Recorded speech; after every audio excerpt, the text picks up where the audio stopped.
The College Basketball Experience SEC season preview episode for 2023-24 on the Sports Gambling Podcast Network is brought to you by Prize Picks. Go to prizepicks.com/SGPN and use that promo code SGPN for a first deposit match up to $100. We're also brought to you by Hall of Fame Bets, the sports betting research platform for parlays, player props, and game lines. Download the Hall of Fame Bets app or visit hofbets.com. Use that promo code SGPN to get 50% off your first month and start making smarter bets today, people. We're also brought to you by the MMA Gambling Podcast. They just launched their YouTube channel. Subscribe, all right? To celebrate, we're giving away an MMA Gambling Podcast hoodie. Head over to sportsgamblingpodcast.com/MMA hoodie for all the details. And remember, as always, folks, too, let it ride. This is Mike Leach, head football coach at Mississippi State, and you're listening to SGPN. Let it ride.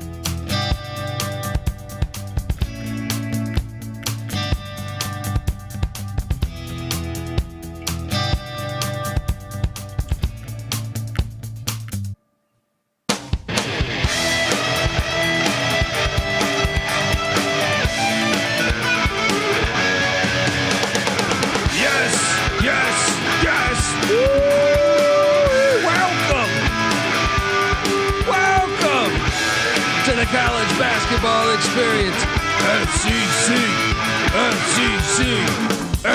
SEC season preview episode for 2023-24. We're just 3 days away from the college basketball season starting. That's why we had to get this thing in, because hey, this is a conference that, in my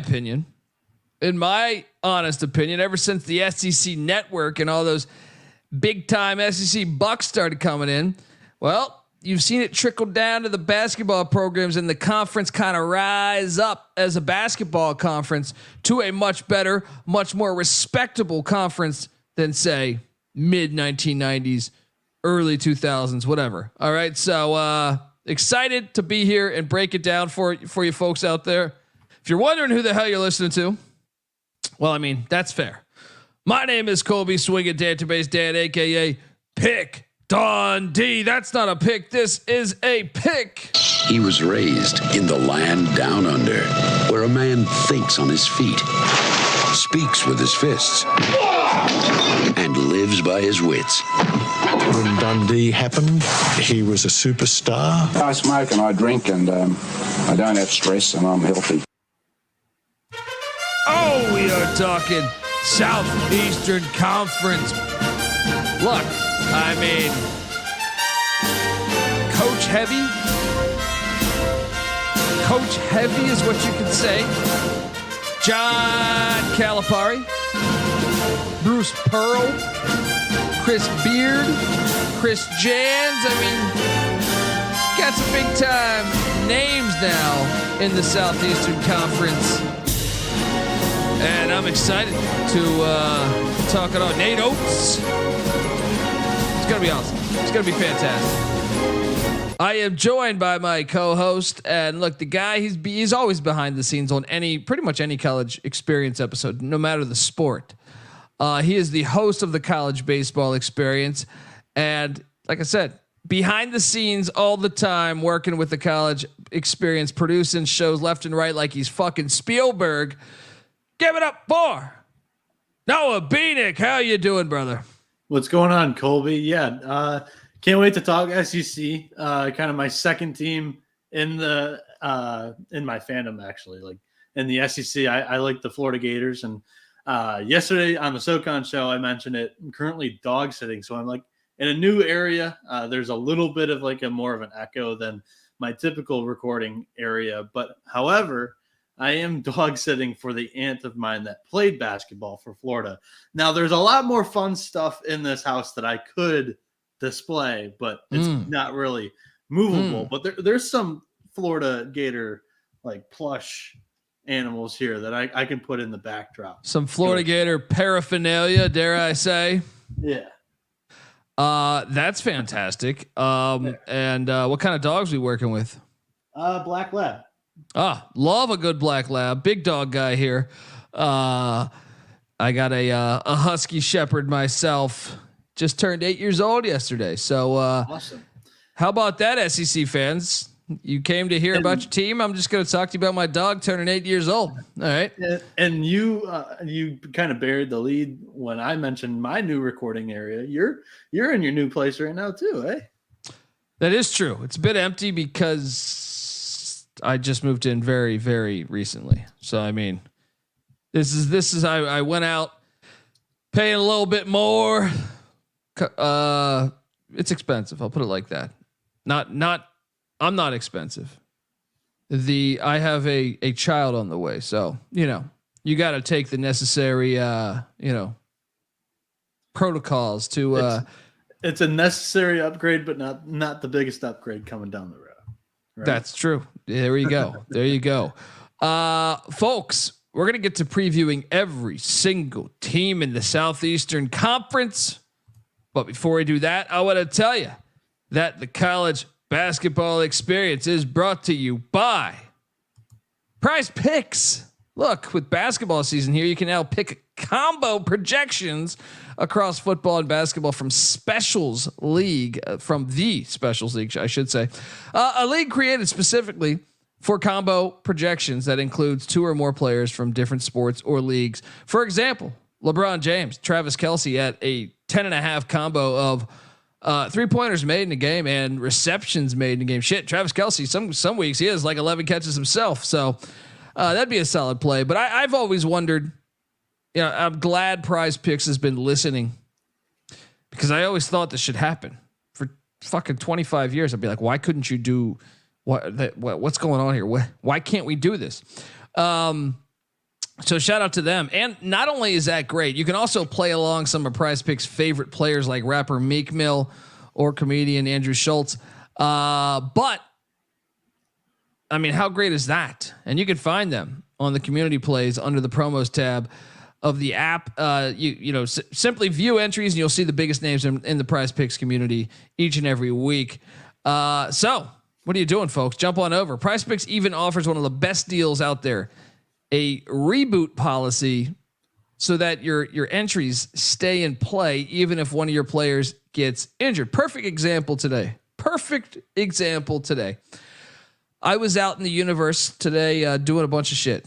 All right, just moved into a place, so getting carpet, getting other things, because it's a much bigger house than my previous house, right? And I submitted my DFS roster yesterday with NC Nick. I submitted a roster with Garrett Schrader, the starting quarterback at Syracuse. I get home. I turn on the TV. Oh, guess what? He's not playing. That's how you found out. I just pissed away money. I mean, normally I stay on top of it, but because I'm moving, I'm not as on point as I should be over the past, 4 days, I'll say. So yeah, what's great about Prize Picks is, unlike what's happening with me, is I just pissed away money. Prize Picks has your back. All right. For football and basketball games. Like I said, if you're one of your players, if you're going to play in the NBA, I feel like half the players in the league might just say, hey, you know what? I don't know. I just think I should take the night off. You know what I mean? I don't know. One of my girlfriends called and she has a headache. I think I'll take the night off. You know what I mean? Or just injuries. And what's great is they have it all the way up to halftime.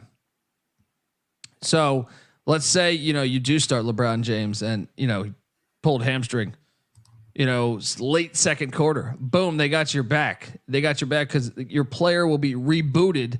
Prize Picks is the only daily fantasy sports platform with an injury insurance policy. That is absolutely fantastic, in my opinion. So, what are you doing, folks? Go to prizepicks.com/SGPN. Use that promo code SGPN for a first deposit match up to $100. That's prizepicks.com/SGPN. Promo code SGPN. Prize Picks, daily fantasy sports made easy. We're also brought to you by the MMA Gambling Podcast. So I read this stat. If you're wearing new clothes, your chances of getting ass go up about 7%, right? Just New clothes, not new to like you can't just pick up your brother's clothes. That's not going to work. I'm talking brand new, never been worn before, right? And you mix that with the fact the MMA Gambling Podcast just launched their YouTube channel. Subscribe. And in honor of that, we're giving away an MMA Gambling Podcast hoodie to one lucky winner. So let me get this straight. We're going to give you a brand new sweatshirt. You can walk around town with some BDE, right? And you're going to have a brand new sweatshirt saying MMA Gambling Podcast, which also, I believe, lowers the chances of you getting sucker punched, right? We've all been sucker punched before. I would like to think, at least. And, you know, if you're wearing an MMA shirt, I think you're less likely to get punched in the face. So, head over to sportsgamblingpodcast.com/MMA hoodie to submit your entry today, and make sure to subscribe to the MMA Gambling Podcast on YouTube.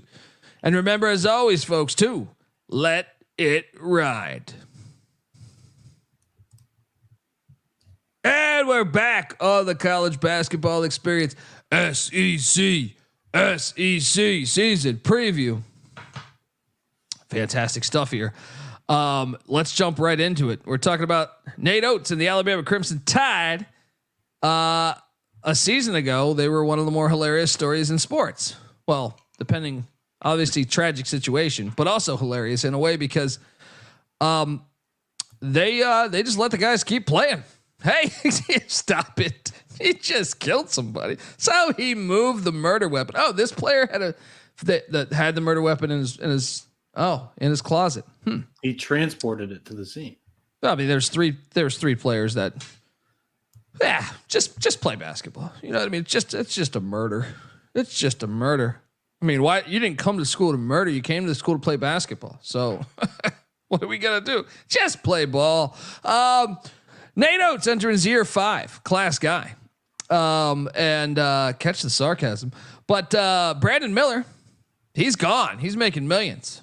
Javon Quinterly, he bounced. Didn't they find the weapon in his, I feel like in his like sock drawer or some shit like that? He's gone. He's in Memphis, Tennessee. I get the New Mexico State and Alabama situations confused, mixed up. You know, what happened there? The New Mexico State was, that one was, it was like an assistant coach in a hotel room. Yeah, in the hotel room. So, but Javon Quinterly gone, Namari Burnett, Jaden Bradley, Charles Bediako gone, Noah Clowney gone. So it's almost like a brand new team. But damn, they got that Saban blood money rolling in, man. And they were able to not only bring in a pretty good freshman class, but Mark Sears, the former Ohio Bobcat, he's back. He was with the Crimson Tide last year. Also, Riley Griffin, who was a freshman last year, played about 16 minutes a game, flashed, as well as a veteran, Nick Pringles. All right. What do they say? Once you pop, you can't stop. Some shit like that. Anyway, they went out and got Grant Half Nelson here from North Dakota State. I mean, that was a pretty substantial get. Also, Aaron Estrada, no relation to Eric. He comes in from Hofstra, and also Latrell Wrightsell from Cal State Fullerton, right here in, close to Los Angeles. All those guys transfer in. They bring in some big time freshmen. I mean, I feel like, look, I know this last year's team was 31-6. They were 16-2 in the SEC, but we all saw the iceberg coming. We all saw this thing coming. Sweet 16 appearance. Okay. But we knew it was going to be a disappointing end of the year, considering the way everything went down and how good they were early in the year. However, I mean, I don't expect too much regression. I think this team's still going to be very, very talented. And if you follow college basketball like we have over the past few years, the names Estrada, Nelson, Wrightsell, they're names we know. Maybe some other schools, but those guys can ball. Even Mark Sears we knew at Ohio. So I think they're still going to be a very good team. And what do you make of this team, Noah?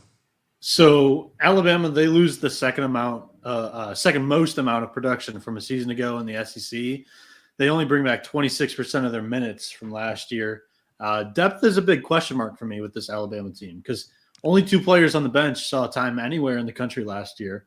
Grant Nelson and Aaron Estrada, they were both big, flashy, mid-major gets in the portal.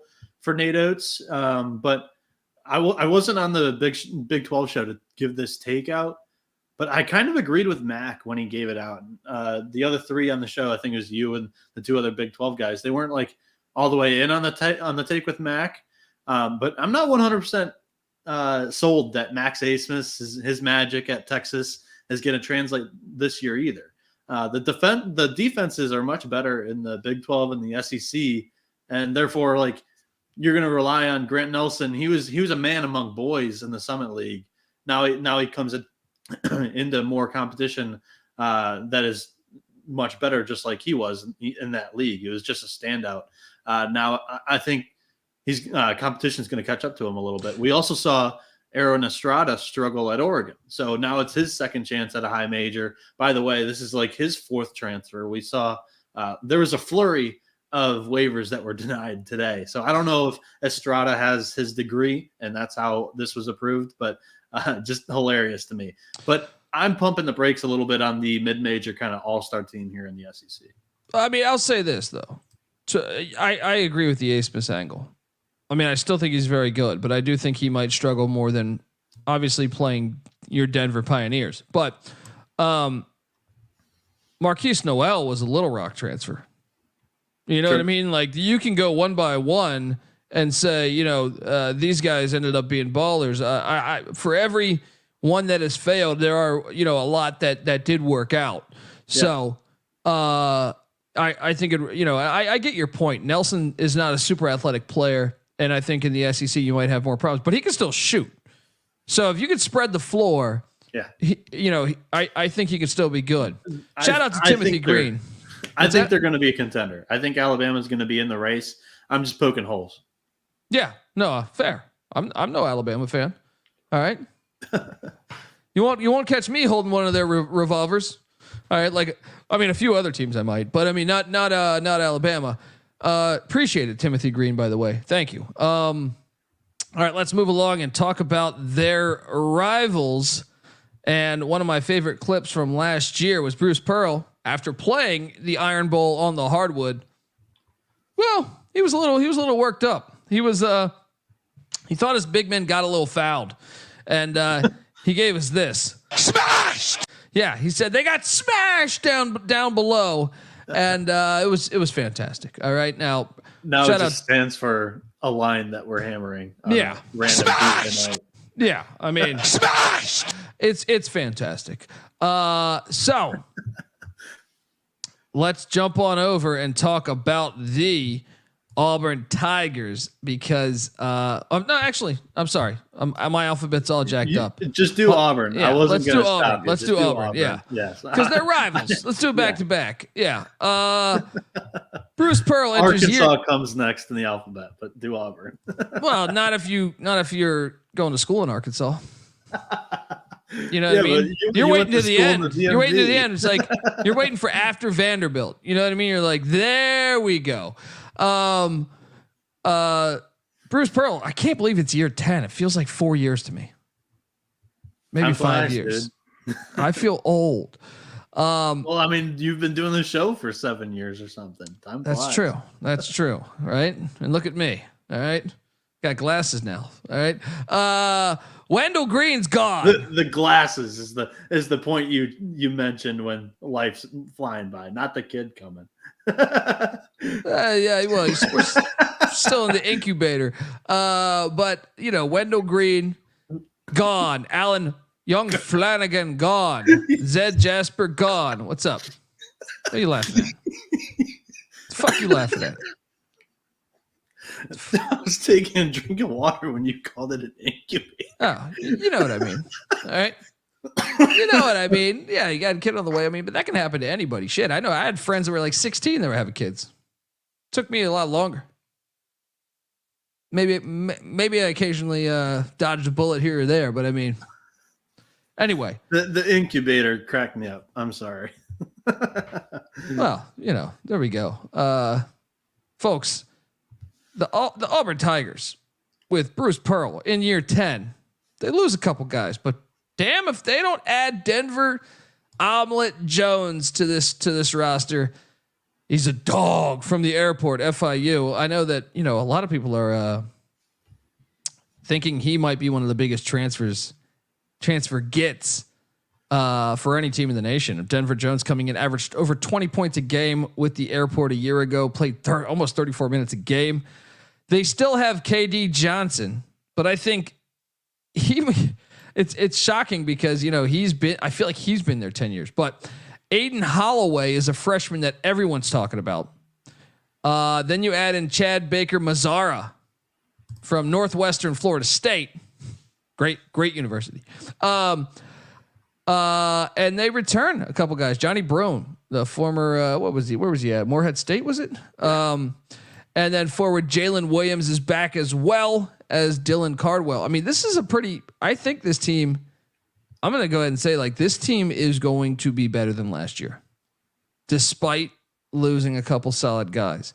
I think they're more experienced and the depth on the bench is better.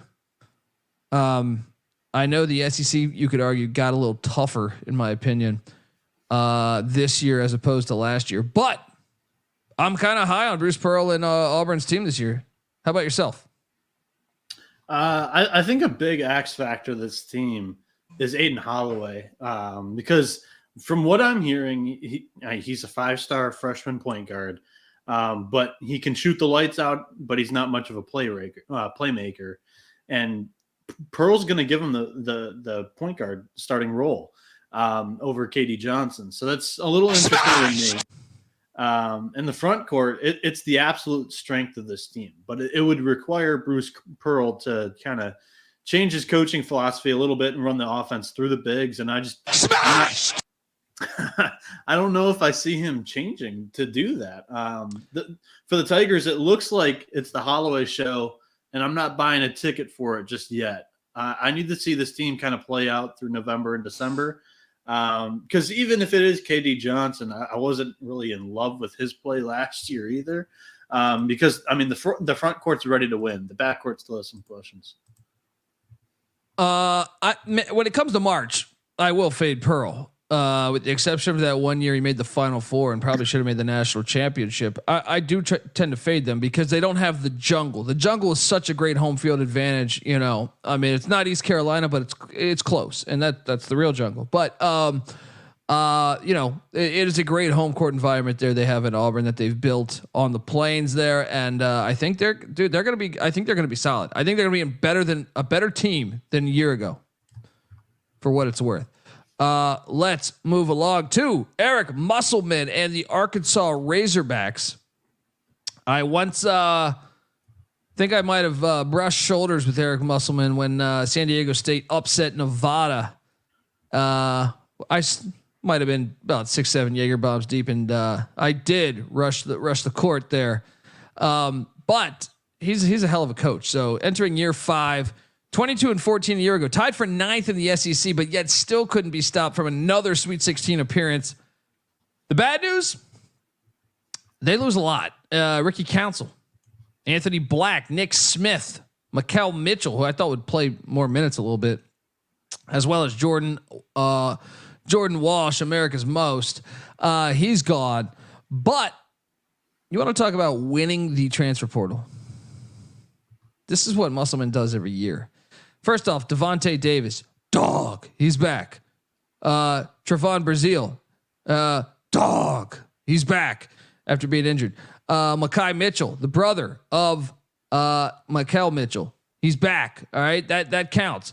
And Jalen Graham, I should add too, who's like in his 30th year of college. They bring in, to me, one of the bigger gets was Tremont Mark and Khalif Battle. If you haven't watched Temple, it's going to be interesting to see how Battle does with a really well-balanced team. You know what I mean? Because he was by far like the alpha, I feel like, on Temple. But we'll see with that. But Tremont Mark, obviously from Houston, absolute beast. I also like the other gets. Jeremiah Davenport from Cincinnati is good. L. Ellis from Louisville, he's not even projected to be a starter. You got him coming on the bench. Harris from Southern Miss coming in. Chandler Lawson from Memphis. That guy's been in college 75 years. I know there might have been waiting on a couple waivers, so we'll see how that shakes out. But I think they're pretty good. I think they're solid on that part. I don't know if they are anymore. I'll tell you this. I know the only skepticism I have is, can you make it all work in 1 year? Because I feel like normally Musselman teams are awesome in March. In the regular season, they're trying to find that stride of all these brand new players playing, right? Yeah. I think that out of the 3 teams we previewed, though, this is the team I like most right now. So what do you make of the Razorbacks? Yeah, I agree right there with you. Actually, Arkansas is a team that I really like here in the preseason. Might be my favorite Musselman Arkansas team yet. Muss has, I think, all the pieces in the world for him to be able to get to his 4th straight Sweet 16 with the Hogs. He returns 2 double-digit scores and then adds 2 more in the portal. Trevon Brazil was a monster until an early season ACL tear took him out for the season. He's back, and he's already playing well in practice and exhibitions. Point guard Devontae Davis also returns, and although he can be a head case at times, he resembles Musselman as a head coach. When you say Musselman's a head case? Fiery, passionate. I think Muss likes that too. And always has his shirt off. Right? There you go. Yeah. And I think Muss likes that in his point guard. Also, Muss is a defensive wizard.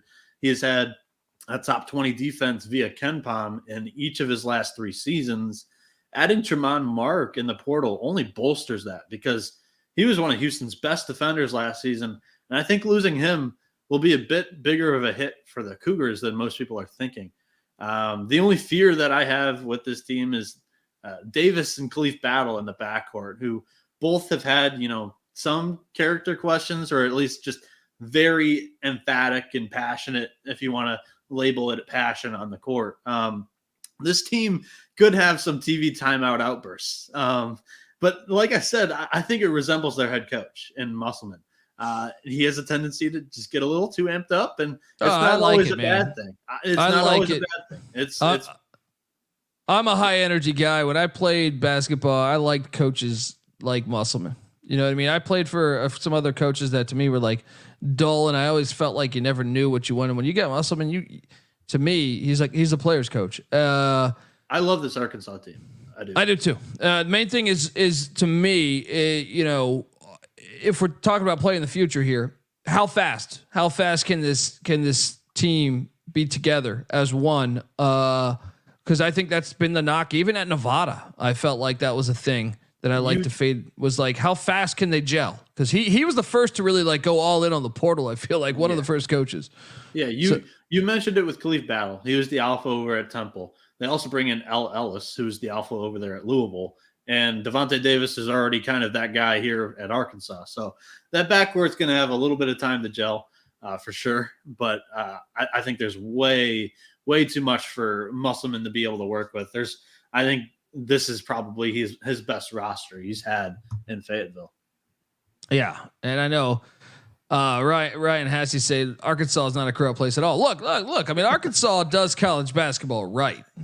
I mean, you know what I mean? It's not that corrupt. I mean, the Clintons only killed, 20, 30 people? Oh, was I not supposed to talk about that? I'm sorry. How about this? It's not corrupt. It's not that corrupt because it's not that hard to, depends. You need to have a car and be willing to drive a few hours if you want to find a dentist. Maybe that's pretty corrupt. But anyway, look, let's jump on over and talk about the Florida Gators. Todd Goldenax over here. I'm curious. You're a Florida fan, Noah. Yeah. I was surprised at the Todd Golden hire. Me too. I didn't think it fit, in my opinion. I thought San Francisco to the SEC at Florida, who's got a rich history of basketball. Feels like Urban Meyer, right? No, I felt like this was like if Chris Peterson was coaching at Florida.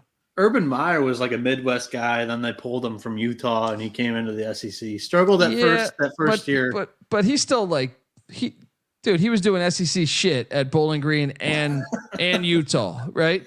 Yeah. Todd Golden was like a clean cut dude. Like to me, it's like Chris Peterson.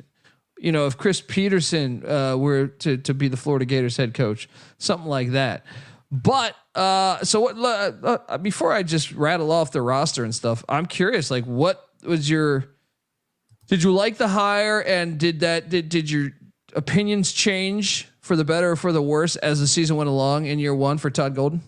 You know, I think last year it was. I thought it was a good portal class, but overall it flopped. You know, Kyle Lofton was a big point guard get in the portal from St. Bonaventure, and he really didn't show up at all. Both of my teams this year, Michigan, they enter without their big man from last year, and just kind of they've been there for a while now. Michigan with Colin Castleton transfers from Michigan to Florida, but also Hunter Dickinson leaves Ann Arbor. Much like my Wolverines, the Gators, they didn't have much shooting to surround Castleton last year. So during every offensive possession, like Golden wants to be one of these analytical guys chucking up threes or getting layups or baskets right next to the rim. And last year, you had the Castleton piece, but nobody was hitting shots around him. So when people were doubling him, tripling him down low in the paint, it wasn't Castleton's fault for some of the failures on this team. But without Castleton this year, it's actually weird that I don't know about weird, but I have, again, I'm putting faith into the transfer portal here because I think he did pretty well. And they returned the two wings from last year who should be taking I'm just curious. You know, another thing is like, okay, so Todd Golden followed Kyle Smith after. So Smith kind of had San Francisco rolling, and Golden, maybe even you could argue, took it to another level. I don't know. I'd say probably continued what he was doing. Smith hasn't found that same success at Washington State. Now I know Washington State's a tough place to win, but at the same time, the system, they're super analytical, right? Yeah. And I don't know. It's almost like Nate Oates is at Bama too. That's true. That is true. And you see, like, it works in the regular season, but will it work long term? We'll see. But okay, I know you kind of hit on this. Colin Castleton's gone. Kyle Lofton gone. Reeves, Alex Fudge gone. They lose a lot of guys. However, I don't know how monumental any of those guys were besides Castleton. Yeah. They bring in a slew of guys. First off, they return Riley Kugel and Will Richard, and they go out Richard. and they get. Is that Richard? I'm in football mode. Julian Rishwan from San Francisco, the Dons. Once again, this is someone that Golden is familiar with. He comes in. EJ Jarvis from the Yale Bulldogs. Interesting gets as far as I'm concerned. Tyrese Samuel from Seton Hall. I feel like been in college since the Nixon administration. Walter Clayton Jr. from Iona. Rick Pitino comes in. Now he was an absolute baller at Iona, I thought. Micah Handlogton from the. And this is a guy from Marshall that I think kind of popped early on. We were watching Marshall games saying, who the fuck is that? Right.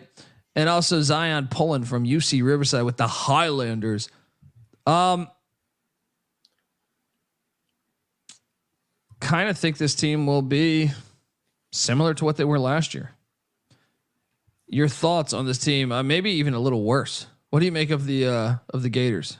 I think they'll be better. Honestly, like, I think both Richard and Kugel are taking huge steps up, and especially Kugel. I'm hearing like that freshman to sophomore jump is going to be huge for him. And Golden tries his hand at the portal once again last year. It's live or die by the portal. And last year it was die. This year, hopefully it's a little bit different. You get a Rick Pitino point guard, and then a guy that I love that you see Riverside and Poland. Both those guys are great shooters. And Micah Handlogton, you kind of already mentioned it coming in from Middle Tennessee. He's going to be that big man, at the very least, to be a rim protector in the SEC. But at the most, he can supplement kind of what Castleton was doing on the offensive side of the floor last year. And EJ Jarvis comes in from Yale. That was a big piece of the regular season winner in the Ivy League last year. And then also Alex Condon, a Euro big man coming in. I don't know much about him, but they say that they like him as well. It sounds like Golden's going to play Tyrese Samuel at the 4, and he's a grad transfer from Seton Hall as well. It's going to be like a 2 big men lineup. Both big men can't shoot. So the starting 5 is going to be 2 big men that can't shoot plus a mid-major point guard as the negatives for this team. I've already mentioned it with Kugel and Richard, both returning a deadly wing duo, probably one of the most deadly in the SEC. Kugel came on late in 2023. I think he's primed for a breakout. And Richard was this team's second leading scorer a season ago outside of Castleton. He shot almost 40% from beyond the arc. I'm biased. I want this team to be good. I'm not sure how good they're going to be, but I think, if anything, they'll be improved from last season. I think they finish in the top half of the SEC. I don't think they go dancing this year. Do you? I think they do. All right. Might have a little wager. Might have a little side wager. We should be doing that. Like, we should have been promoting this. I had the thought yesterday with Mac. We should have been promoting it through all the shows. Whoever hits like the most regular season winners or something in Vegas will do something. I don't know. Yeah. No, that's what next year's for. We'll tally up regular season winners and tournament winners or something. I don't know. Yeah. Shout out to Cloudbrain. Sounds like me talking. I've never seen Colby wear glasses. And look, I never had glasses before the past year. All right. But here's this thing about getting older. You fucking can't see as good. All right. It's terrible. It's absolutely fucking terrible. You know what I mean? What does that say? Dude, I was sitting there. My wife's from sometimes she likes to watch the movies with subtitles. Right? Oh no! I mean, my wife speaks perfect English, but sometimes she wants to like improve her vocabulary. Right? My wife's from another country, and then so we'll watch the movie with subtitles on, and that's when it dawns on me. It's like I can't see shit. You know what I mean? Like I can see the movie, but subtitles. What word is that? So anyway, it's just aging. All right, it's terrible. Don't worry though. Mike, I'm still picking winners. All right, let's go. Next up, let's talk about Mike Snow White and the Georgia Bulldogs. I love how this follows Florida because you have White, who did a good job at Florida, depending on who you ask, and then didn't feel the love, so he dips out to Athens, a arch rival of Florida, and now you have him. In year one, I'm gonna go ahead and say it. I was more impressed with Georgia than I was Florida. I know that Florida. I expected more of Florida than Georgia, and I didn't get it from Florida. Georgia really didn't shoot the moon, though. Yeah, well, I mean, come on, it's not like you walked into a ton of talent there, but I do like what he is doing. Now they lose Terry Roberts, they lose Cario Cuendo to Oregon, who they play in the opener. They lose Braylon Bridges. And a few other guys, a few other reserves. But I thought it was a solid first year. I thought, there was a couple times they got up. They return Jabri Abdul Rahim, the former, wasn't he at Virginia? I think he might have been at Virginia back in the day. Justin Hill as well. Both those guys are back, as well as Matthew Alexander Moncrief. No relation to Sydney, as far as I know. But I'm hoping that I'm wrong. Also, Frank Anselm, eBay, is back. You got to like bringing back those 4 guys that all played solid minutes. Then you go out in the portal and you bring in Jalen Deloach from VCU. Big fan here. Absolute dog on the defensive side of the ball. Also, RJ Melendez. Now he's not part of the Melendez brothers, but he comes in from the Illini, which I feel like their whole team transfers every fucking year. He played 21 and a half. I wonder if that's a sign of how things are going over there in Champaign. Dude, there you need a shot of whiskey just to fucking read off their roster year in, year out. There are good roster turnovers when you kind of think of like Arkansas have been to the Sweet 16 3 straight years. And then there are bad roster turnovers when you think of Illinois and how much hype they have each year, and everybody leaves after the year and they don't have anything to show for it in the postseason. So yeah, Noah Thomason also transfers in from Niagara Falls. Gotta love that. I mean, he balled out with Niagara Falls, so there's that. Also from Nova Southeastern, RJ Sanhara transfers in. Also as Russell Chua from the South Florida Bulls. Fuck with the Bulls, you get the horns, Noah, and that is why I think, despite losing Roberts and Coendo, this team's going to be better this year. This team's going to be better than 16-16. They're going to be better than 6-12 in the SEC. I'm buying in on the Bulldogs being a tougher team in year 2 of the Snow White era. Your take on the Georgia Bulldogs? I can't get there. I still have them in the basement of the SEC. They finished 11th last year. I think there are 10 teams that are candidates to be competing for an NCAA tournament bid, and Georgia's not one of them. So I immediately have them 11th or lower. The positives of the roster, they bring back they have 4 seniors and a junior on the projected starting 5, but they lose the fourth most minutes from a season ago. Replace their entire front court, and their point guard comes in from Niagara. Another kind of, we were talking about it with Walter Clayton on the Florida preview just 5 minutes ago, but another mid-major point guard. I even mentioned it with Alabama with Estrada. It's a little nerving jumping into the SEC for sure. That's a big leap. And in general, this is another portal team. Hesitant to really latch on to any of these teams like really, really improving with how good this league is. So this is a team that I want to see play through the first 2 months of the season and then assess how they're going to be going into SEC play. Yeah. I mean, we'll see. Snow White, he's good.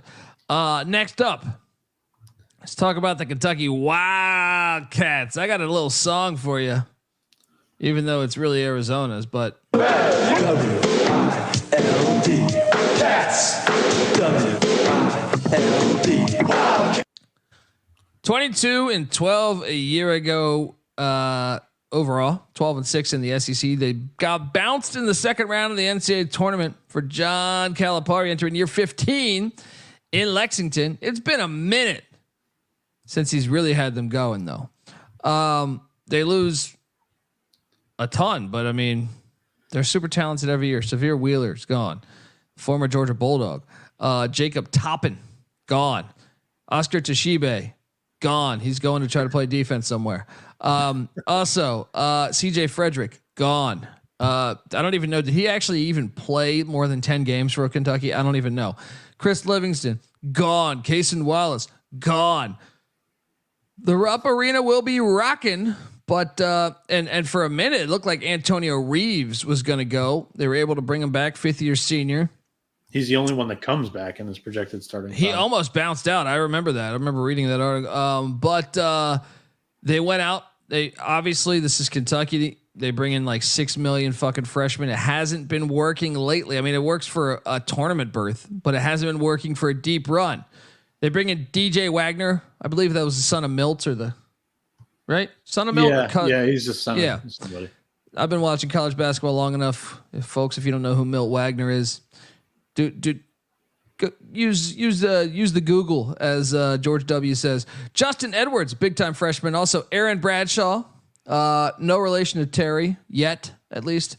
And they have a couple other freshmen. Rob Dillingham is the guy they're super excited about. Same with Reed Shepherd's Pie.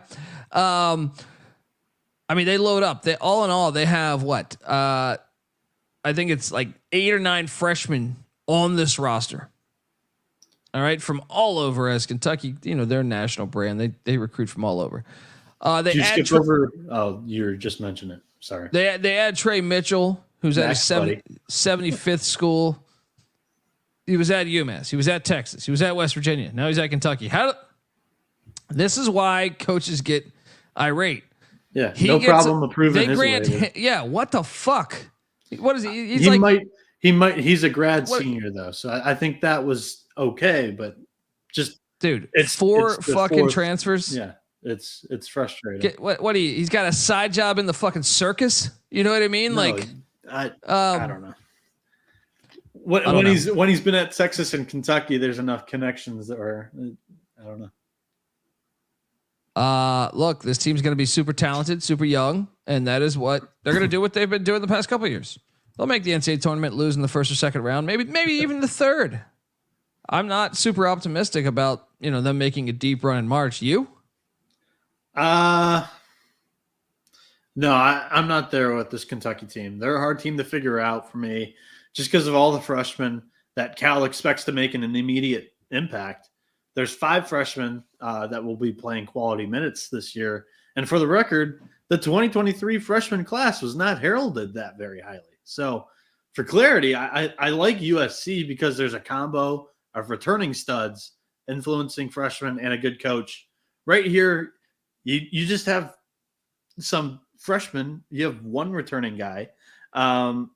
And the coach in Cal hasn't had a top 30 defense in 4 straight seasons. With all the talent that he's had, that seems impossible to me. Calipari hasn't had that long of a stretch without a top 30 defense since his first 4 seasons at Memphis. So this is yet another season, I think, where we start to see or hear some buzz for Calipari beating on the hot seat.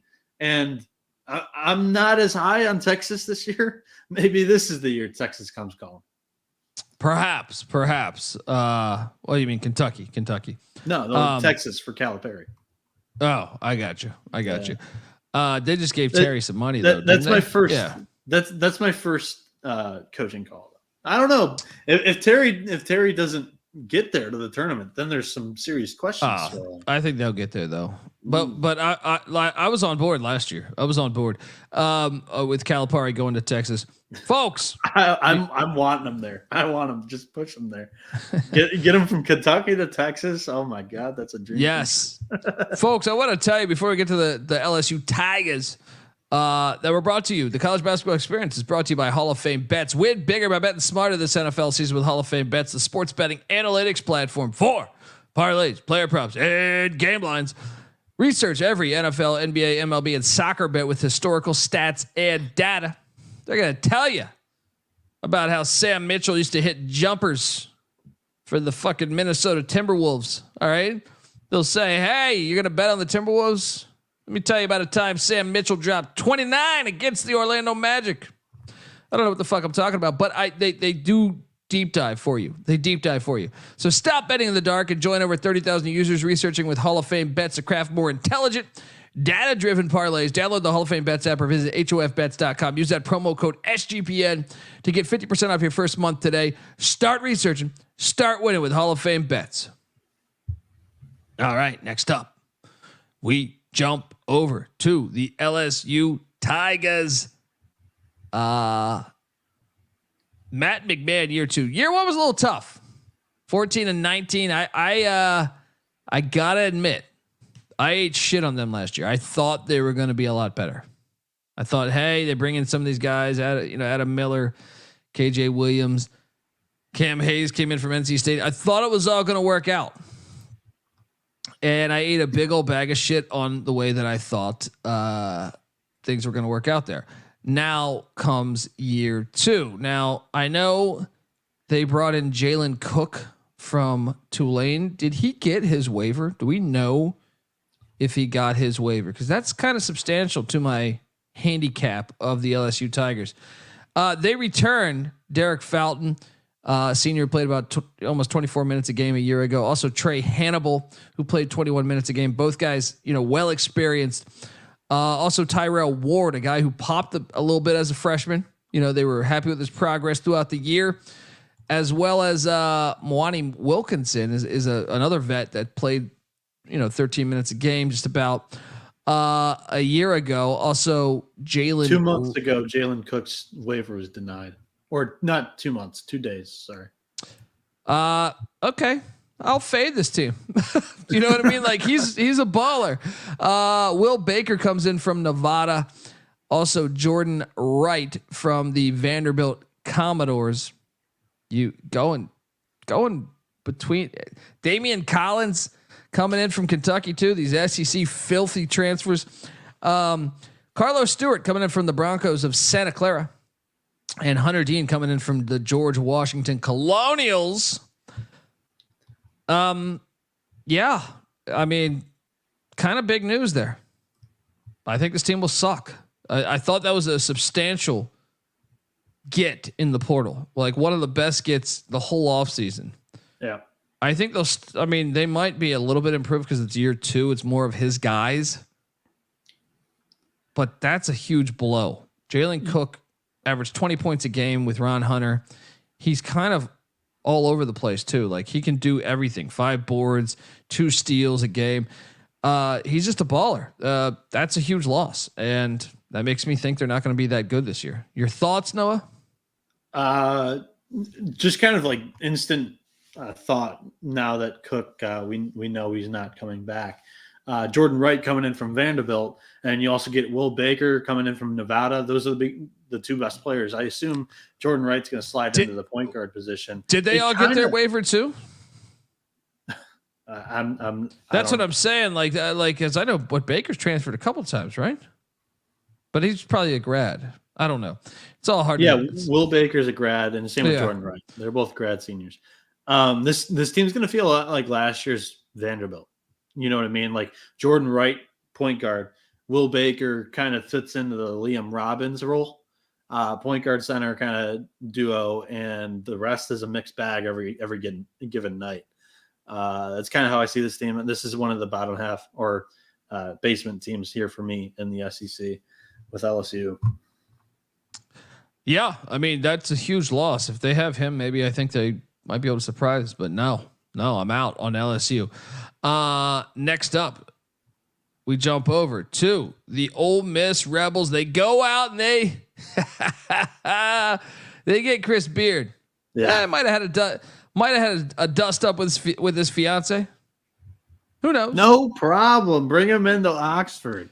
No, the SEC's eyes lit up when that shit happened.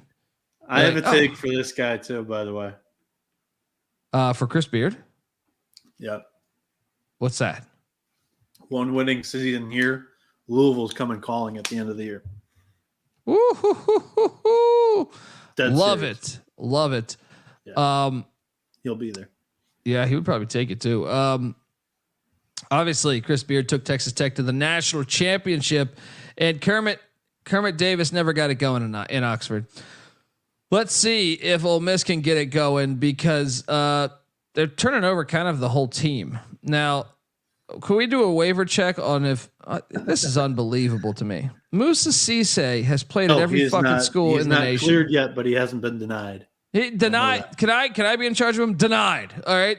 This guy's been at every fucking team in the nation. How about Brandon Murray? You want to hit the deny button? Denied. All right. Denied. They're both in leeway still. That's in Lumen. I mean, at what point? I look, I get it. Like if students transfer, you should be able to transfer too. I get that argument, but at the same time, like if NIL's involved, you know what I mean? Like I feel like it's a different game then because, and I also think like accountability, like battling through shit is like, I know it sucks when you're battling through shit, whatever you're dealing with in life, but isn't it when you look back at shit that's happened in your life, you look back and say, I'm glad I went through that shit. Instead, we're just teaching a generation to just say, no, I'm going to go over here.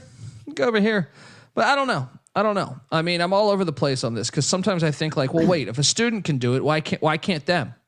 But then if I'm like, a coach can do it, then why can't a player? You mean? No, a student also. Students can tip out, but I mean, like, I don't even the coach. Yeah, I mean that works too, but it's a little bit different to me if we're trying to teach the youth. Like the coach is like, okay, you're fucking 50 years old. You know what I mean? Like, but at the same time, And it's like, can you die for your country? You know, I go back and forth on this all the time within myself. So I don't think there is a perfect answer. But I can tell you this: there's a perfect answer for me. Moussa Cisse, I feel like, has been at 30 fucking schools. All right. Am I crazy for this? Like, I know Brandon Murray was at LSU, Georgetown, and now Ole Miss. Cisse, where was he before Memphis? He was at Oklahoma State last year. Yeah, that's what I'm saying. Like, I feel like Cisse was somewhere prior to Memphis, where I'm just like, good God, man. Like, this is, yeah, I don't know. But they're waiting on waivers, I believe, for both those guys. They return Matthew Morrell. This is only Cisse's second transfer. I say only, but there's other guys out there with 3 or 4. Wait, but this is his third team.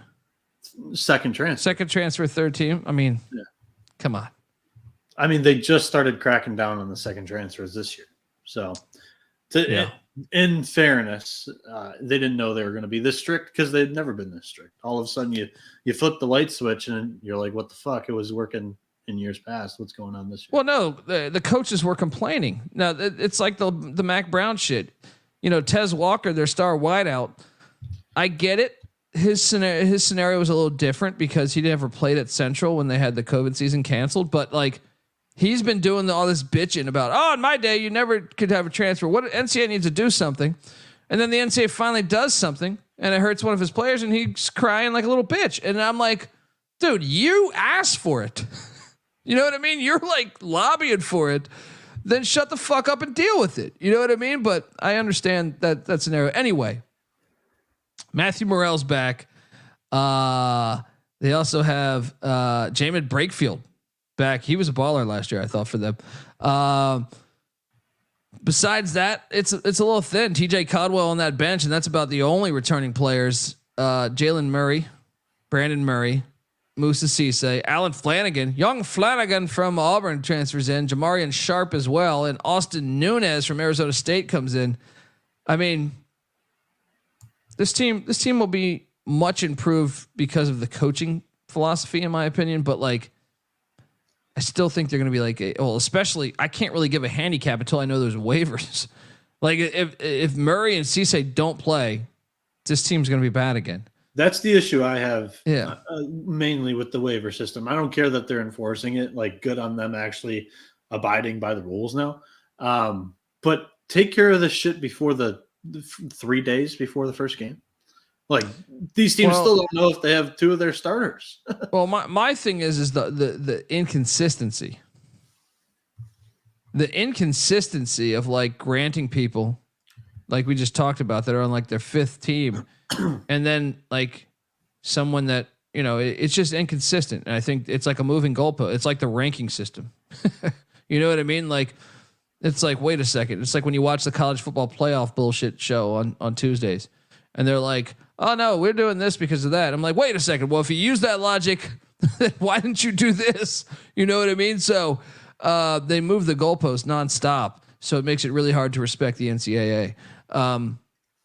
Anyway, let's, this is kind of an irrelevant team to preview because I feel like, if they get Murray and Cisse, I think they could make the NCAA tournament.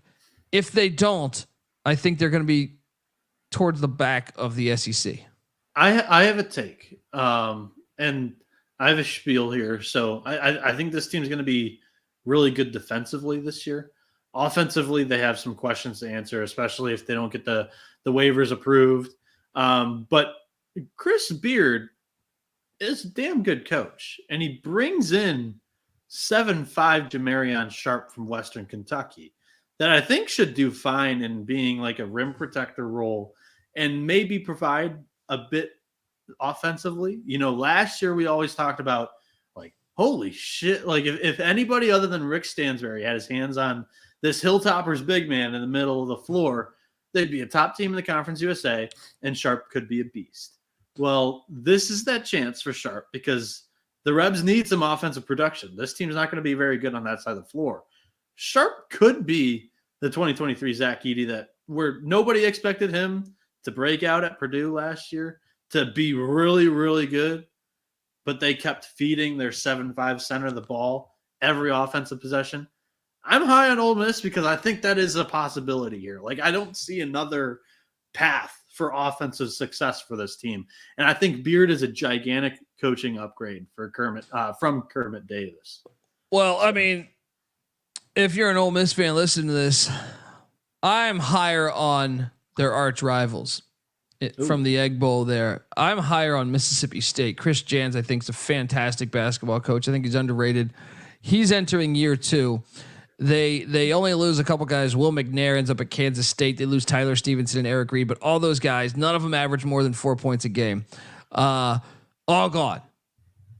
They return a slew of minutes, in my opinion. Deshaun Davis is back. Shaquille Moore, DJ Jeffries, remember him? Cameron Matthews, Tulu Smith. That guy's been in college 75 fucking years. He's hurt. He might miss the entire year, by the way. Yeah. Yeah. I mean, do we have an official report on that? Yeah. I know he's injured, but I'm saying, do we have like expectation on when he will be back? I heard it. He could miss the entire year. I'll look it up again. He's out indefinitely with a foot injury too. So that's a big man with a foot injury. He comes back in the second half. It's kind of like a Fardaws Amack situation. Gotcha. Sean Jones back on the bench, freshman year, played about 12 minutes a game. Then they went out in the portal, added Andrew Taylor from the Marshall Thundering Herd. I love this get. I think it's a very good get. They also added Jimmy Bell from West Virginia, who played about 18 and a half minutes a game with Bob Huggins a year ago. And then a slew of freshmen and JUCOs coming in. I think just this system, Jans is going to have this team playing good. I know they just made the first 4 a year ago. Yeah. I think this team's better this year. I think this team is a better team this year and a tougher out. So I'm in on Chris Jans. Yourself? Probably not as high as you. Smith, I think it's a huge blow for this team. The Bulldogs, they bring back everybody from a poor shooting team last year that ran through Tolu. Now their most important player is out until at least the calendar flips. The Almanac is amazing, and the guys, they have a lot of connections to all the coaches across the land, and a lot of stuff in their previews comes directly from the coaching staff. There aren't really any takes involved with these previews, so half the time I just kind of skip over the headline quote from the coach that they include. However, this one from Chris Jans caught my eye. The quote goes, "I didn't realize that we were the worst 3-point shooting team in the country until one of our guys said it at the very end of the season. I found out the same day that we were 347th in free throw shooting. I can guarantee you we're going to be a much better shooting team because we can only go up." My question is, I mean, first of all, how in the world are you not watching your team play? Like defense first, buddy. Defense first for shots Jans. Need to fall to win games, and that's what happened Andrew against Pitt. Taylor, buddy. Andrew Taylor's coming in. I don't know. Like, my question is it going to improve? They're relying on Andrew Taylor coming in from Marshall to stimulate the 3-point shooting. Yes. Look, I know Jans is an incredible coach, especially defensively. It's unfortunate that he's not going to have Tolu this year. I've got the Bulldogs kind of in the middle of the standings. And it kind of just has Start Vegas just wishing for baseball season to come back even faster. Oh, get the fuck out of here. I cannot wait to let's go. Let's get the season going. I'm willing to go like an Ole Miss versus Mississippi State, like show bet here. Let's go. All right. Bottle of bourbon like we do on the DFS show. Let's jump over and talk about Dennis Gates. Big Dennis Gates guy here. If you listen to us throughout the years, Cleveland State was a darling of mine 3-4 years ago when Gates first got there. And we liked him at Florida State too. 25-10 in year 1. Look, we were high on him to come in and have success. We were not that high on him. No. Unbelievable. I felt like we loved the hire here on this show, but at the same time, we weren't expecting a 25-10 season in year 1. The bad news is the whole team. I mean, a lot of the team Kobe Brown, dog. He's gone. DeAndre Golston, dog, gone. Trey Gamillion, who came with him from Cleveland State, gone. Isaiah Mosley, gone. Demoy Hodge, gone. Muhammad Daria, gone. A lot of talent gone. However, Noah Carter, I do like Noah Carter. He's back. Nick Honor's been in college for 75 years. He's back as well.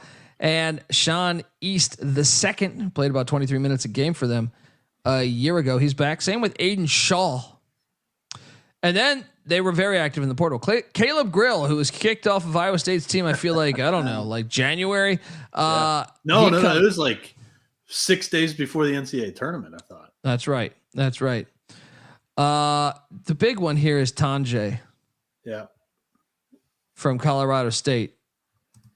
From Fort Collins. This guy was a stud for the Rams. Also, Connor Vanover, the former Arkansas / Oral Roberts big man.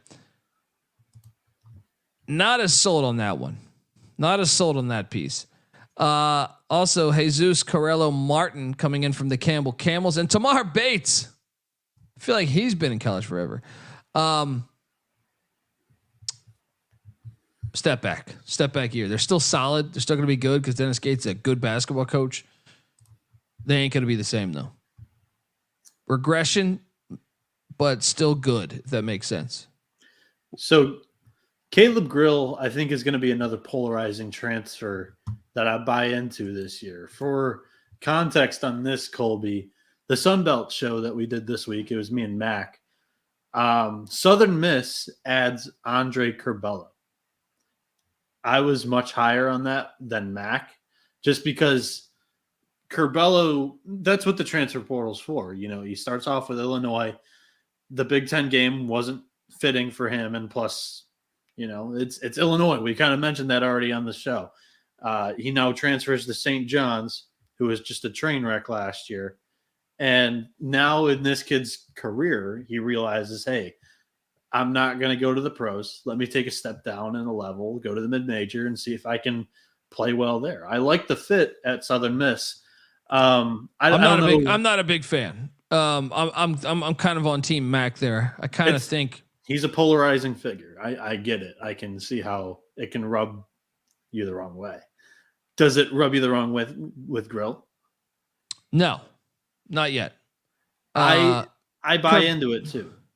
No, I'll buy in second chance all the time, but Curbelo, I feel like he bothered me the way he played at times. Like I felt like trying to take on the whole world. And Grill obviously bothered Otzelberger. Sure. But I saw it. I felt like Curbelo, I saw it more. Like when I watched the game, I was like, this guy is incredibly selfish. I thought, right? I agree. Now maybe that changes. People change. Life changes. Maybe you're right. So the issue, going to Caleb Grill now, the issue that Otzelberger had with him at Iowa State, he had a couple, but the main one, he thought he took too many threes early on in the shot clock. Otzelberger didn't like how many possessions the other team was getting. Dennis Gates is the exact opposite as Otzelberger. He wants his guys shooting threes early and often. Mizzou's going to run a small ball lineup, 4 guards, Nick Honor, Grill, John Tanji, and Tamar Bates. They can all shoot it well from the perimeter. And then Gates went out and he got a rim protector, or at least a scarecrow, who will be much better at than not having one at all last year, which was their huge weakness. Because Connor Vanover, if you remember him at Arkansas, he's now a second-time transfer. He went to Oral Roberts last year, kicked it in the Summit League. Now he comes back. At the very least, he'll be a scarecrow in the lane. Just play good defense for the Tigers here. I think he fits amazing. I think Grill actually fits here well as well. I have Mizzou in the middle of the SEC pack. So, I mean, compared to last year, it's probably a step down, but I don't think you should view it as a step back. I just think you should view it as this is a good league this year. They probably finished 7th or 8th. I actually have this conference getting 8 teams into the tournament.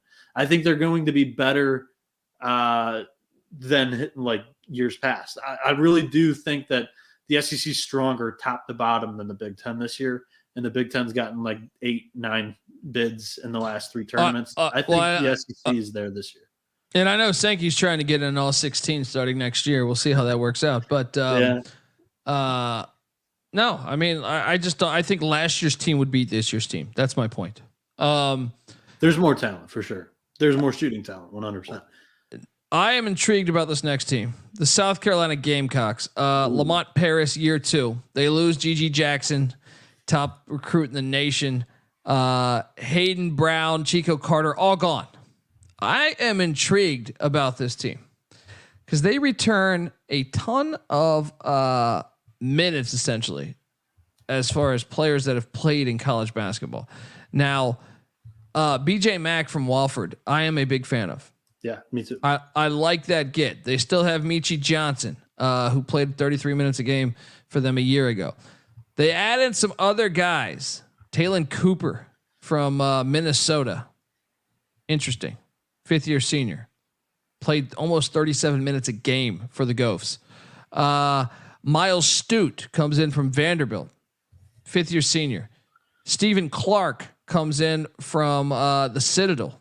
All these SoCon guys, dialing up these SoCon guys. Jacoby Wright's back as a freshman. He played 29 minutes. Zachary Davis also played double-digit minutes. Same with Bossman's Verdonk. Illinois guy. I'll say this, man, is I'm not calling for this team to make the NCAA tournament. Ooh. I'm not. I'm saying. Yeah. But I know where you're going. I think they're gonna be a lot better. I think this is a veteran team. Now the question is how fast can these guys mesh? But I think they're going to be a lot chippier than a year ago. And I think Lamont Paris is a solid coach. So I'm very excited. It wouldn't shock me if they this one wouldn't shock me if they snuck into the NCAA tournament. But I'm not calling for it.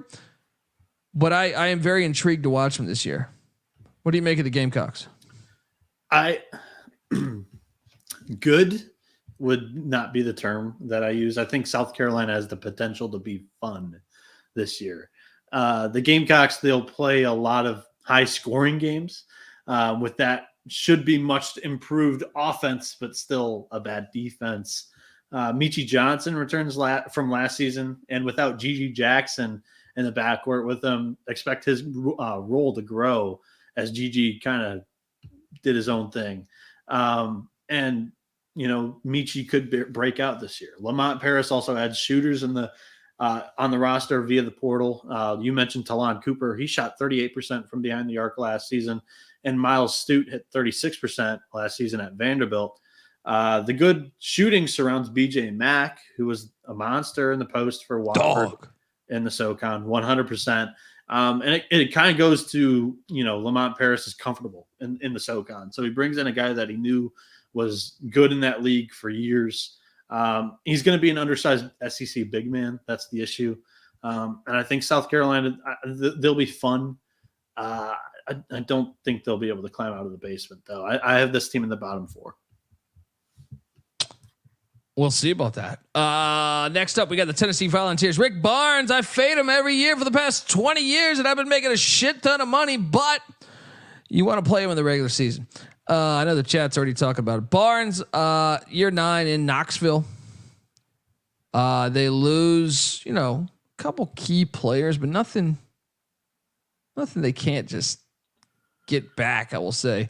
25-11 a year ago, 11-7 in the SEC, and really the backcourt's what you got to love here. Ziegler, Vescovi, both back. They also added Dalton Neck from Greeley, Colorado, there, Northern Colorado with the Bears. Also, Josiah Jordan James returns. Same with Awaka as a freshman, who I know they were excited about. They also bring in a bunch of talent as far as the freshmen, and I know the chat's already talking about this. They're saying, I hate to admit it, but Tennessee's probably going to win the SEC regular season. I agree. I think they're the team to beat in the regular season. Fade them in March, but I think they're going to win the SEC. To tip my hand a little bit, you really got to love the starting 5. I would say. I think the starting 5 super experienced. and Barnes will do what Barnes does: dominate the regular season. What do you do here? What's your thoughts on the Vols? Yeah, I tend to agree with you. He's going to be really good in the regular season, and if this offense isn't able to figure it out, then you continue to fade him in March. But Tennessee, they had the number 1 defense in the country last year, according to Ken Pom. They have to replace their front court from a season ago. Their goon and Plavsic is gone. Also, Olivier Kamwa is gone. Rick Barnes actually did well in filling in their holes on offense this year. Dalton Connect and Jordan Gainey are 2 pure scorers that should elevate the Volunteers offense, but there's issues there that could be created if Barnes isn't playing them enough, because he might elect to go with Zakai Ziegler and Santiago Vescovi. Those 2 kids are talented. They're really good defensively. However, I think their ceiling is a bit higher if specifically Connect, but also Gainey get more playing time.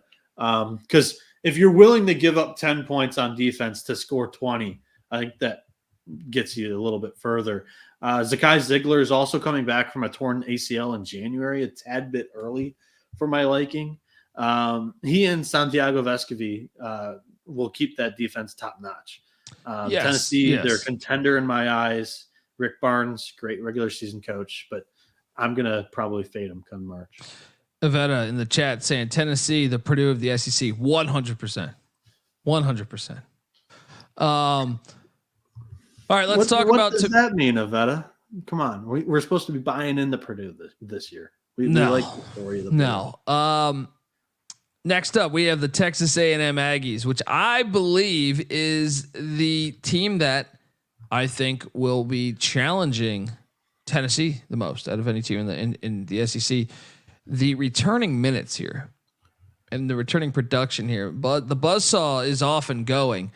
Tyrese Radford, the former Hokie, back. Remember they were 25-10 a year ago, 15-3 in the SEC.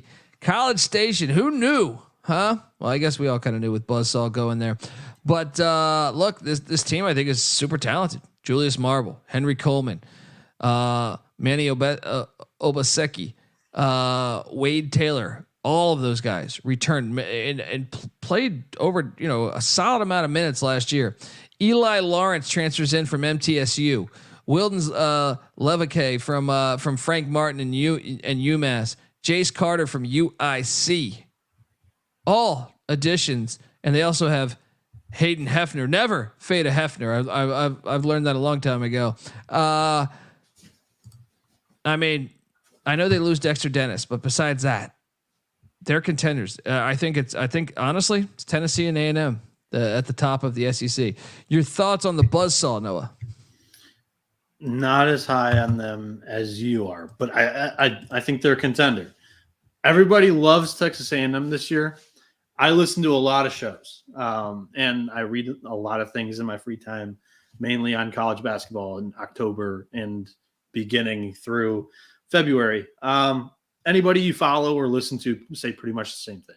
They think that Wade Taylor is going to be one of the best point guards in the country, and that the Aggies, because they finished second last year in the regular season behind Alabama, and Bama also beat them in the tournament final, that the Aggies are due to make a jump up this year. What I don't hear is that Texas A&M clearly had a beneficial schedule to me last year. They played the top 2 teams, Bama and Tennessee, only once, and they got them both at home. Then on paper, they played South Carolina, Vanderbilt, and LSU, the 3 weak links of the conference, twice last year. LSU's also the only one they played twice this season in the first 5 SEC games out of those 3 basement teams. So schedule is going to be a lot tougher for A&M this season. I'm not saying A&M is not going to be good. They're definitely going to be a contender. I just question if their ceiling's as high as other SEC contenders. This is one of those everybody return teams out there. They were a 7 seed last year, and we expect them to take a very big jump, kind of comparable to Michigan State. And once again, with that team, I pumped the brakes there. History is on Buzz Williams' side, though. This is where I kind of get to the positives for the Aggies. It's year 5 for Buzz, and he's done tremendously well in year 5. 26-9 at Marquette, earned an NCAA tournament 3 seed. Then he goes 26-9 at Virginia Tech, earns an NCAA tournament 4 seed for the Hokies. A&M's going to be a top 25 team this year. I don't think they win the SEC though. Well, we shall talk all about it here in a minute. Final team to talk about is the Commodores of Vanderbilt. They were a crazy team last year. There were certain game winners I remember watching, and just they could lose to anybody. Was it Jackson State or something they lost to early in the year, if memory serves me correct, or Grambling or something? Yeah, they were up and down. Grambling. They lost. Yeah, they were up and down. As Jerry Stackhouse survives a crazy year, they made the NIT. And 22-15, 11-7. They almost made the NCAA tournament. I feel like they finished very hot. Yeah. Bad news. Liam Robbins gone. Bad news.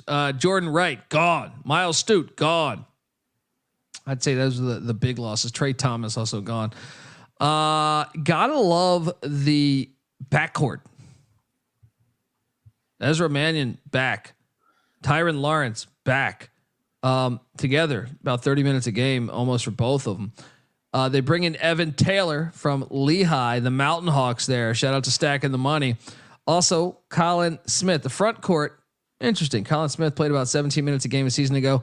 He's going to be asked to step it up, be that starting guy for them. Also, Van Allen Lubin comes in from Notre Dame, and that's an interesting one there. They have a bunch of young players on this team on the bench. Couple other experienced guys, Paul Lewis and Lee Dart. Oh man, the South Dakota transfer, Tezos Camateros, is one to watch. I think he's still perhaps waiting on a waiver. But I'm going to go ahead and say slight regression. Your thoughts? I agree. And I also, I like your point. I think the one lone bright spot for this team is that returning guard duo and Ezra Mannion and Tyron Lawrence. Vanderbilt, they won 8 of their last 9 SEC games to finish last season. Then they went to the SEC tournament semifinals, 3rd round of the NIT. But the Commodores, they are the 4th least experienced team entering the season this year in the SEC. It's going to be very evident in the front court. I think they might get eaten alive this year. Vanderbilt loses Liam Robbins and are now small and young in the front court. And I think that's going to be an issue in this SEC this year. I think we see eye to eye. Let's get to our rankings. We are done with all 14 teams, folks. Let's start with number 14, Mr. Beanick. I will lead the way here. I had 14. I have the LSU Tigers. I have LSU there as well. At 13, I have the Vanderbilt Commodores. I've got South Carolina. They're my number 12. Who's your number 12? Vanderbilt. Okay, so we're just flip off. them. Yeah. At number 11, I have the Florida Gators. I have Georgia. They're my number 10. I have the Georgia Bulldogs at number 10. Who do you have? I'm going to go with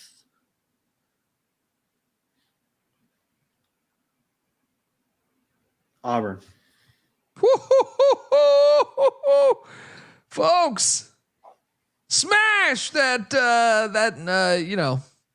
at mentions at Noah B77 _ if you're an Auburn fan. Wow. Okay. At number 9, I have the Ole Miss Rebels. I have Mississippi State. At number 8, I have the Missouri Tigers. I have Ole Miss. At number 7, I have Mississippi State. I have Missouri there. At number 6, I have the Alabama Crimson Tide. Kentucky.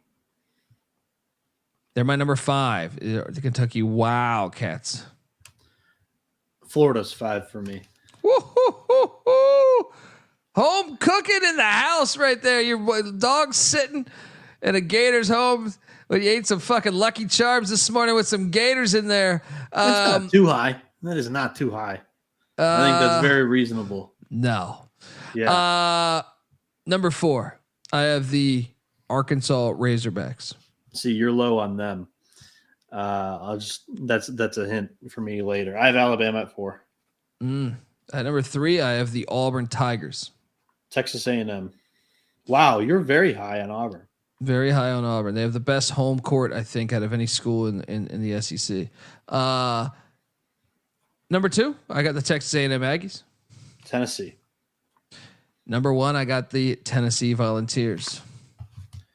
I have the Arkansas Razorbacks winning the SEC this year. I think it's Muss's best roster he's ever had. I do too, but I think there's growing pains with that many transfers. I don't think it. I think it. In March, they're the team I trust most in this whole field. I like them in January. Yeah. I hope. I mean, look, that'd be great. I'm an Arkansas fan, somewhat. Let's go, folks. Subscribe to the College Basketball Tournament Experience team. Who wins the tournament? I'll join you on that. Give me Arkansas to win the tournament. I'll go Tennessee.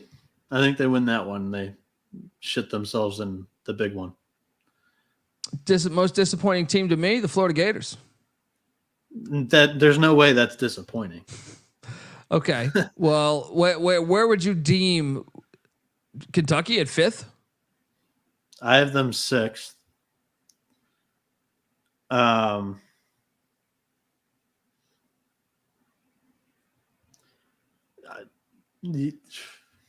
I guess if you have Florida at 10, you have Florida at 10.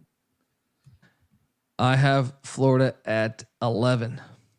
Yeah, I think that's a little I think that's very low compared to if I pull up the media poll and it's like 4 spots lower, I'll give it to you. Let's go. Trevor saying the SEC will be the best conference. I disagree. I disagree too. I think they're 3rd. I'll give them 3rd. They jumped the Big Ten this year. I think it goes. I love the Big East this year. Big 12, SEC for me. You ready for this one? Go ahead. ACC is better than the SEC this year. You lagged. What'd you say? ACC is better than the SEC this year. I can't get there. SEC is going to have more tournament teams. That doesn't tell you they the have true 14. strength. I mean, yeah. That doesn't tell you the true strength of the conference. But I think top to bottom, there are more tournament teams in this conference compared to the ACC. The ACC's just got too many basement dwellers. Too many that are just low lives. Sure, but they have real contenders to me. National contenders. I have Arkansas in the Final Four. I don't. But by the way, I love that 800 price too. They were plus 750. Sorry. I do agree. SEC better than the Big Ten this year. 100%. I think it's a slam dunk. I think the Big Ten really only has 2 teams. Folks, that's our show. Subscribe to the College Basketball Who's Experience. your sleeper team? Sorry, I keep interrupting you, but my sleeper team would be, I think, the Auburn Tigers. I mean, I didn't pull up that. So Florida was 8th. So I'll give you that. You had them 11th, exactly 4 spots lower. I had them finishing 5th. I don't know if that's really a sleeper team either. I'll go with Ole Miss. I think a lot of people expect that team to be bad. I have them 8th. I don't necessarily think they'll be a slam dunk tournament team, but I think they should be, or they could be. Not should be. It wouldn't surprise me. It wouldn't shock me that much. I could see you being correct there.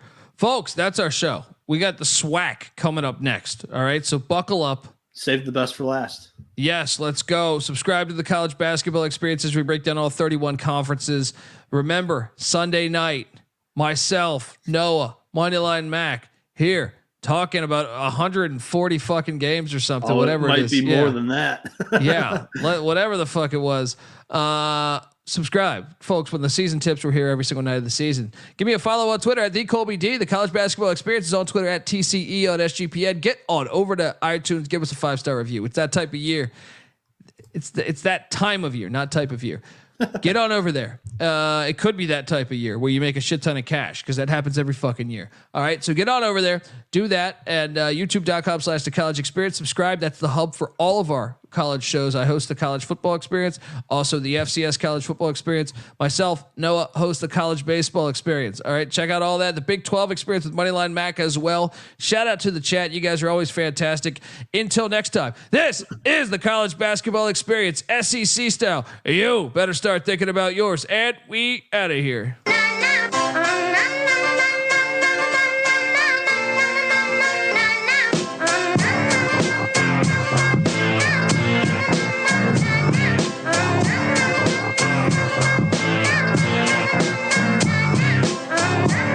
It's got me thinking about the good shit the minute that I seen your grill again. It made me good trip, good dog the mind back like dog will wind that. Man, I didn't get mad when you never hit me tan back, but the comings on was strong. Now my shit's coming along, you know the song. The truth is I'm pretty much on fire again. It's heating up for real, I'm alive again. And that's the attraction factor. Vancouver, Michigan with my rap disaster, yeah. You know you want it how you want it. No need to trip cause I got it, doggone it. It's all yours and the extras too. All the super music and the sex for who? Just get it straight cause he caught me in a good mood. Let me demonstrate what this time of year could do. Sing it.